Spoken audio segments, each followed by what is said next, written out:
আজকে বাঙালি দেখলো রাস্তার দুর্নীতিতে অভিযুক্তরা দাপট দেখাচ্ছে, বিরোধীরা একটি ঘটনা ছাড়া শীত ঘুমে, আর বিচারপতি বিচারের বিশৃঙ্খলতা দেখে এই বিচার ব্যবস্থাকে সরিয়ে কিছুদিনের জন্য সরিয়ে দিলেন।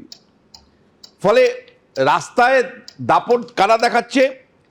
যাদের বিরুদ্ধে দুর্নীতির অভিযোগ সরাসরি রয়েছে তারা দাপট দেখাচ্ছে, আর যে বিরোধীদেরকে পাল্টা দাপট দেখানোর কথা ছিল তারা কিন্তু কেবল একটি ওই টায়ার পুরনো ছাড়া তারা কার্যত শীত ঘুমে চলে গেছে।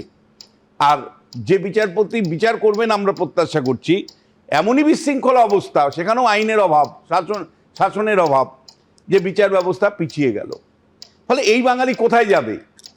এই বাঙালি কোথায় যাবে? দেখুন, খুব পরিষ্কার করে বলতে চাই যে একটা দুর্নীতির মামলা, যে দুর্নীতি মামলা, অনেক দুর্নীতি মামলা পশ্চিমবাংলায় কয়েক বছর ধরে চলছে, এটাও একটা গুরুত্বপূর্ণ একটা মানি টেন্ডারিংয়ের মামলা, যেটাতে আইপ্যাক যে সংস্থা, ইডি বলছে যে তাদের হাওলার মাধ্যমে টাকা এসছে, একটা বেসরকারি সংস্থা।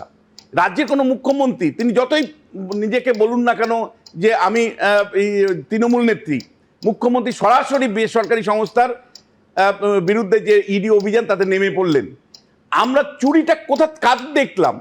এই যে ফাইল চুরির প্রশ্নটা আসলো, আপনার ক্যামেরাম্যান, আপনার রিপোর্টার চেস করছে পুলিশকে তাদের বগলে ফাইল, মুখ্যমন্ত্রী বলছেন আমি ফাইল নিয়ে চলে এসেছি, আমি ফোন নিয়ে চলে এসেছি, আমি হার্ড ডিস্ক নিয়ে চলে এসেছি।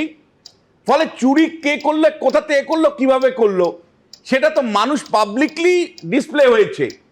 অভিযোগটা একে অপরের বিরুদ্ধে করছে, আদালত নিশ্চয়ই বিচার করবে, কিন্তু আই উইটনেস কি বলছে?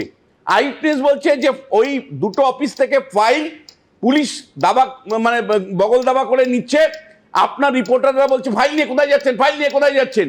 মুখ্যমন্ত্রী স্বয়ং স্বীকার করছেন যে ফাইল, তারপরে মোবাইল ফোন এবং হার্ড ডিস্ক তিনি নিয়ে চলে এসছেন। তাই ফাইল চুরিটা কে করলো? আই উইটনেস কি বলছে? একবার চাক্ষুষ যেটা আমরা দেখলাম, সেটা কি ভুল দেখলাম তাহলে?